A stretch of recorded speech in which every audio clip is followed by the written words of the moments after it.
طرح شادی شدہ مرد اپنی عورت کے ساتھ زندگی بھر کبھی بھی جمع کر سکتا ہے, رات میں سو سکتا ہے, لیکن حالت روزہ میں وہ حلال کام بھی حرام ہے, حلال کام بھی حرام ہے. اپنی عورت سے جمع کرنا حالت روزہ میں کیوں روکا گیا؟ میرے عزیزو, 4 سال کی عمر ہے امام اہل سنت فاضل بریلوی رحمۃ اللہ علیہ, امام محمد رضا خان رحمۃ اللہ علیہ 4 سال کی عمر میں روزہ رکھ لیا. گرمیوں کی شدت تھی, گھرانہ علمی گھرانہ ہے, باپ بھی بڑے عالم دین, دادا بھی بڑے عالم دین ہیں. 4 سال کی عمر میں روزہ تو رکھ لیا, اور جب تھوڑی دوپہر ڈھل گئی, اچھوں کی حالت دھوپ کے دنوں میں خراب ہونے لگتی ہے, تو شام ہونے کو قریب تھی کہ ایک کمرے کے اندر دادا محترم نے پوتے کو بند کر دیا, اور کچھ پھل فروٹ ساری چیزیں اندر رکھ کر کے دروازہ باہر سے بند کر لیا. کہا بیٹا کھا لینا, میں کسی کو بتاؤں گا نہیں, کسی کو نہیں بولوں گا. 4 سال کی عمر ہے, تمہارا روزہ بھی رہے گا, کھا کر کے تھوڑا پیٹ ہلکا کر لینا. تو یہ دروازہ بند کر کے دادا محترم چلے گئے. کافی دیر کے بعد دروازہ کھلا تو وہ پھل فروٹ ویسے کے ویسے ہیں, بچہ ویسے ہی بیٹھا ہوا ہے. امام احمد رضا رحمۃ اللہ تعالیٰ علیہ, 4 سال کی عمر کی بات کر رہا ہوں, دادا نے آ کر پوچھا بیٹا کھائے نہیں, دروازہ بند کر لیا تھا. تو 4 سال کی عمر میں مولانا امام احمد رضا کہنے لگے, کھا تو لیتا لیکن ہر گھڑی میرا مولا تو دیکھ رہا ہے, جس کے لیے روزہ رکھا وہ تو دیکھ رہا ہے. یہ ہے تقویٰ, یہ ہے خوف خدا, کہ اگر یہ کسی کے دل میں بیٹھ جائے, اسے لوگوں کو دکھانے کی یا لوگوں کے اسے دیکھنے کی کوئی ضرورت ہی نہیں. میرے عزیزو, تقویٰ حاصل کرنے کا یہ اتنا بہترین راستہ ہے, اتنا بہترین راستہ ہے. آپ روزہ ہیں, کس کو پتہ ہے؟ میں روزہ ہوں, کس کو پتہ ہے؟ یہ راز ہے میرے اور اللہ کے درمیان. آپ روزہ ہیں, یہ راز ہے آپ کے اور اللہ کے درمیان. بہت سارے موقع آپ کے پاس ہیں دن بھر میں, فجر سے لے کر عصر تک. کئی مرتبہ وضو میں جانا پڑتا ہے, باضابطہ آپ کلی کر رہے ہیں, آدھا نگل جاتے, کس کو خبر ہے؟ یا کہیں چھپ کر کے کوئی ہلکی سی چیز چبا لیتے, کس کو خبر ہے؟ اس لیے کہ یہ اندرونی معاملہ ہے, راز ہے. آپ کھا رہے ہیں پی رہے ہیں یا نہیں کھا رہے ہیں نہیں پی رہے ہیں, یہ کوئی دوسرا نہیں کہہ سکتا. آپ کے اور آپ کے اللہ کے درمیان یہ راز ہے. اور آپ بچے ہوئے ہیں, حلق سوکھا ہے شام کے وقت میں, اور پیٹ بھی پیٹ سے لگنے آ جاتی ہے. کام کرنے والے جانتے ہیں کہ شام ہوتے ہی روزے کا اثر کس قدر ظاہر ہوتا ہے. کام کرنے والوں کو زیادہ اثر پڑتا ہے, اے سی میں سونے والوں کو روزہ کہاں پتہ چلتا ہے. لیکن اس وقت بھی وہ نہ پانی کا ایک قطرہ حلق میں ڈالنا چاہتا ہے, نہ کوئی چیز چھپ کر کے چبانا چاہتا ہے. مجھے بتاؤ میرے عزیزو, کیوں اپنے آپ پر یہ تکلیف اور اپنے آپ پر یہ زیادتی کر رہے ہو؟ آپ کو اندازہ ہوتا ہے یہ میں زیادتی نہیں کر رہا, نہ یہ اپنے آپ کو تکلیف میں ڈال رہا ہوں, یہ میرے رب کی رضا ہے, میں اسی پر قائم ہوں. اسی لیے فرمایا گیا کہ جب افطاری کا دسترخوان بچھتا ہے اور پہلے ہی آ کر کے لوگ بیٹھتے ہیں, اور یہ سنت بھی ہے, ایسے نہیں کہ بھاگتے بھاگتے آپ آئے, وقت ہوا کھجور لیے اور کھا گئے. افطاری کے وقت سے تھوڑی دیر پہلے بیٹھ جاؤ, تمہارے دسترخوان پر نعمتیں رکھی ہوئی ہیں, پھل بھی ہیں, میوہ جات بھی ہیں, کچھ کھانے پینے کی چیزیں بھی ہیں, ٹھنڈا شربت بھی ہے, دیکھتے ہوئے بیٹھے ہیں آپ, لیکن ہاتھ نہیں لگاتے ہیں. انتظار ہے وقت کا کہ ادھر سورج کے غروب ہونا ہے اور میری افطار ہونی ہے. اعلان سنتے ہیں, اذان سنتے ہیں, اس کے بعد آپ اٹھاتے ہیں, لیکن اتنی دیر تک آپ خاموش بیٹھے ہیں دسترخوان کے پاس, سارے لوگ دیکھتے رہتے. یہ وہ منظر ہے جس کو فرمایا گیا رب ذوالجلال بھی اپنے بندوں کو دیکھ رہا ہے, رب تبارک و تعالیٰ بھی دیکھ رہا ہے اپنے بندوں کو. اور سارے فرشتوں کو بلا کر میرا مولا اعلان فرماتا ہے, یہ میرے بندے ہیں, دیکھو یہ شام کا وقت ہے, ان کے حلق سوکھ چکے ہیں, ان کے پیٹ میں بھوک کی شدت ہے, اور ان کے سامنے اچھی نعمتیں پڑی ہوئی ہیں. اے فرشتوں دیکھو میرے ان بندوں میں سے کوئی بھی ان نعمتوں کو ہاتھ نہیں لگاتا، یہ صرف اور صرف میرے لیے بھوکے اور پیاسے ہیں۔ اور فرشتوں سے اللہ فرماتا ہے تم گواہ ہو جاؤ، ان کی حلق تر ہونے سے پہلے ان کے لیے میں نے جنت لکھ دیا۔ اسی لیے حدیث پاک میں ہے جب افطار کرتے میرے آقا صلی اللہ علیہ وسلم یوں ارشاد فرماتے ذهب الظمأ وابتلت العروق وثبت الاجر انشاءاللہ، پیاس بجھ گئی، رگیں ٹھنڈی ہو گئی اور اجر اللہ کے ہاں پکا ہو گیا۔ یہ حضور پاک ہر افطار میں عرض کرتے تھے۔ میں آپ کو یہ عرض کر رہا ہوں کہ یہ چھپی ہوئی چیز، اسی کا نام تقویٰ ہے۔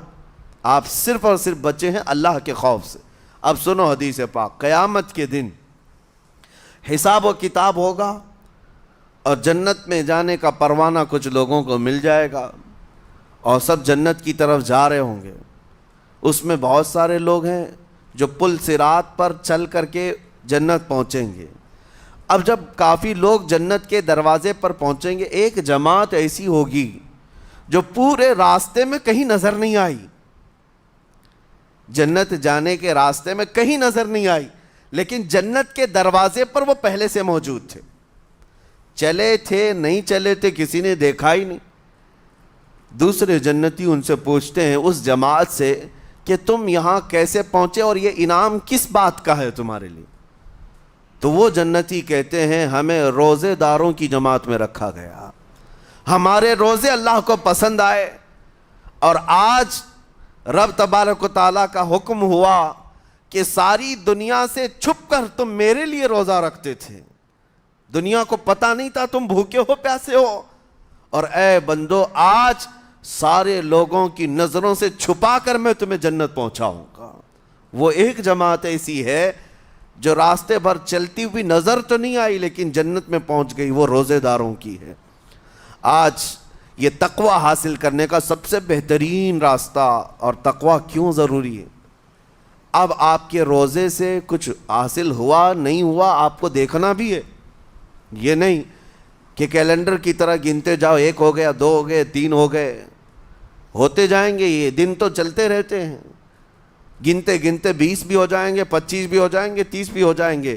روزے گننے کا حکم نہیں، اپنے آپ کو سرچ کرو پھر تھوڑی سی ورزش کرنے کے بعد بندہ ویٹ تول کر کے دیکھتا ہے کم ہوا گھٹا ہے کہ بڑا، ہر دن دیکھتا رہتا ہے۔ ہاں، ورزش کرنے کے بعد پھر ناپ کر کے دیکھتا ہے میرے جسم کا وزن کتنا گھٹا کتنا بڑا۔ ویٹ گین کرنے والے ویٹ لاس کرنے والے دونوں بھی برابر چیک کرتے رہتے ہیں۔ روزہ رکھنے کے بعد تمہیں خود کو بھی چیک کرنا چاہیے کہ میرے اندر اب تبدیلی آئی یا نہیں آئی۔ ایک روزہ رکھا اور پھر رات کو تراویح میں کھڑا ہوا، میرے اندر بدلاؤ کتنا ہے؟ کیا اب اللہ کی آیات قرآن کی سنتا ہوں میرے آنکھوں سے آنسو آ جاتے ہیں؟ اگر آ گئے ہیں تو اس کا مطلب ہے کہ دل نرم ہو گیا، اس روزے نے اثر دکھانا شروع کیا، اور پھر ویسے کا ویسا ہے، تو اس کا مطلب ہے کہ آپ کے روزے سے آپ کو تقویٰ نہیں مل رہا ہے، آپ کو تقویٰ نہیں مل رہا۔ خوف خدا جب آتا ہے تو انسان کا دل موم ہو جاتا، نرم ہو جاتا ہے، اور اللہ کے عذابات سے، جہنم کے خوف سے، قبر کی سختیوں سے وہ رو پڑتا ہے، اس کی آنکھیں بہنے لگ جاتی ہیں، اور جب دل سخت ہوتا ہے پتھر کی طرح تو اسے نہ اللہ کی آیتیں رلاتی ہیں نہ آخرت کا تصور اسے ہلاتا ہے۔ اسی لیے قیامت کے دن کے بارے میں آپ کو بتاؤں، نبی پاک صلی اللہ تعالیٰ علیہ وسلم کی امت کی طرف جہنم کی آگ شعلے لپکاتے ہوئے بڑھتی آ رہی ہوگی بہت تیزی سے، قریب ہے کہ وہ جہنم کی آگ سب کو اپنے لپیٹ میں لے لے۔ وہاں کھڑے ہوئے بہت سارے لوگ اپنے اپنے اعمال کا صدقہ پیش کرنے لگے، حاجی اپنے حج پیش کر رہے ہیں، نمازی اپنے نماز، روزے دار اپنے روزے، کہ جہنم ہماری یہ نیکیوں کا صدقہ رک جا۔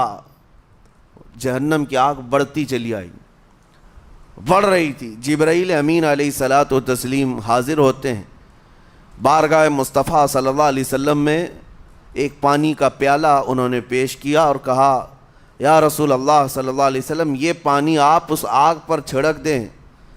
نبی پاک صلی اللہ تعالیٰ علیہ وسلم نے وہ پانی اس آگ کی طرف پھینکا تو آگ دور چلی گئی، جو جہنم کی آگ اچانک بجھ گئی، کافی دور چلی گئی جو امت کی طرف لپک رہی تھی۔ رسول رحمت صلی اللہ تعالیٰ علیہ وسلم نے پوچھا جبرائیل سے یہ اتنا اثردار پانی ہے کون سا؟ یہ جبرائیل امین عرض کرتے ہیں یا رسول اللہ یہ آپ کے ان امتیوں کے آنسوؤں کا پانی ہے جو رات کھڑے ہو کر اپنے رب کے خوف سے رویا کرتے تھے، وہ اللہ کے خوف سے تھر تھراتے تھے، ڈر کر کے ان کے آنکھوں سے جو آنسو آتے، جبرائیل امین کہتے ہیں میں نے وہ آنسو جمع کر رکھے تھے اور وہ آج میں نے آپ کے سامنے پیش کیا۔ ایک آنسو کا قطرہ جہنم کی آگ بجھانے کے لیے کافی ہے۔ موتی سمجھ کے شان کریمی نے چن لیے قطرے جو گرے تھے عرق انفعال کے۔